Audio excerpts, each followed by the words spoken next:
All right, so when you're doing the laping, you need a laping tool. I got mine from Brownells. You just put it on basically any old drill. All right, and then you need to get some compound. I'm using 220 grit from Wheeler.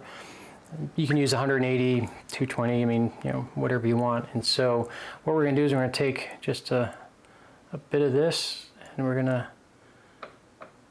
wipe it and try not to make a mess.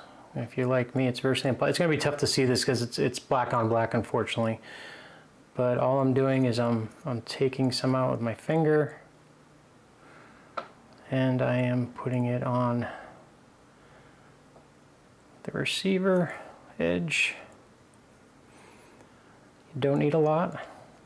Think about it as like taking sandpaper, and we're just gonna, you know, sometimes when these things are built, they might just be a smidgen off. I mean, this may not be off at all. I've never done one that hasn't been off at least a little bit, but we're about to find out.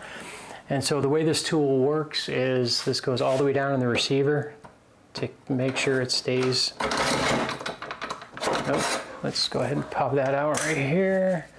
And we will go ahead and push this straight like so. And then we're just gonna pull the trigger and let it do its thing.